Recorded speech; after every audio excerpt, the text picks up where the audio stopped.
J'ai reçu un étudiant avec sa maman la semaine dernière et qui veut aller faire des études en informatique. Mais à l'examen, l'étudiant n'a eu que 200 points. C'est-à-dire qu'il a été repêché. Bon, on le sait, hein, on sait que quand tu as 200 points, c'est-à-dire que tu as été repêché à l'examen.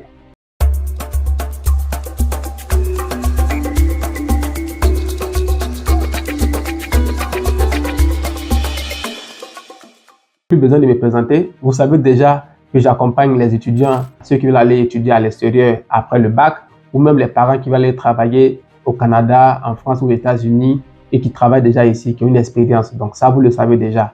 J'ai reçu un étudiant avec sa maman la semaine dernière et qui veut aller faire des études en informatique. Mais à l'examen, l'étudiant n'a eu que 200 points. C'est-à-dire qu'il a été repêché. Bon, on le sait, hein, on sait que quand tu as 200 points, c'est-à-dire que tu as été repêché à l'examen. Et qui va aller faire informatique. En mathématiques, tu as eu 8.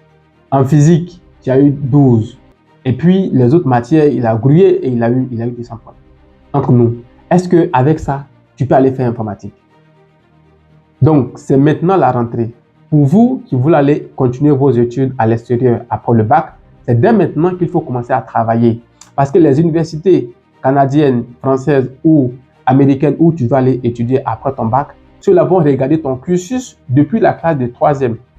Ou d'autres même commencent à partir de la classe de seconde.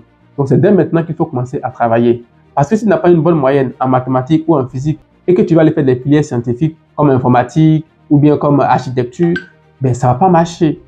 Si tu veux aller faire des filières littéraires comme droit et autres, c'est maintenant qu'il faut commencer à bien travailler en philosophie, bien travailler en français, bien travailler dans tout ce qu'on appelle les matières littéraires.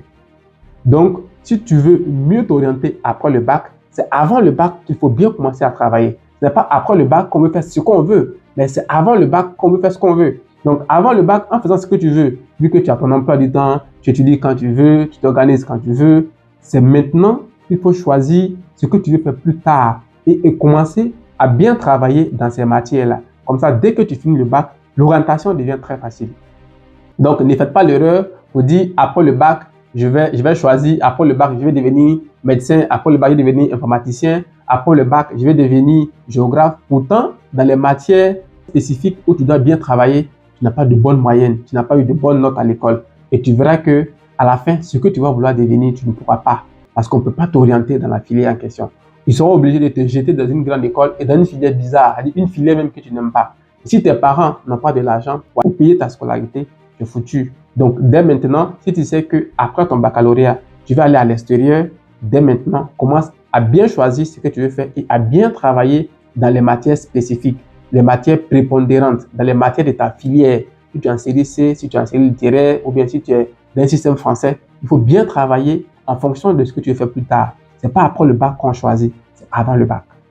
Bonne rentrée à tous. Et si tu as des questions, n'hésite pas. Si tu veux aussi que je t'aide à pouvoir faire ton emploi du temps, tu peux écrire en commentaire ou bien tu peux m'écrire en privé pour que je puisse t'aider, te suivre à faire ton emploi du temps pour que déjà tu puisses te préparer, que ce soit dans toutes les matières pour bien réussir ton orientation après le bac.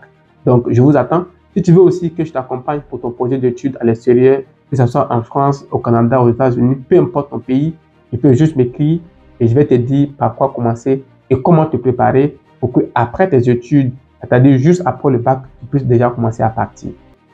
À très bientôt et n'hésitez pas si vous avez des préoccupations à m'écrire. Vous pouvez voir nos contacts qui sont en haut, à gauche ou à droite là, ou bien aussi vous pouvez nous écrire en commentaire tout simplement. À très bientôt.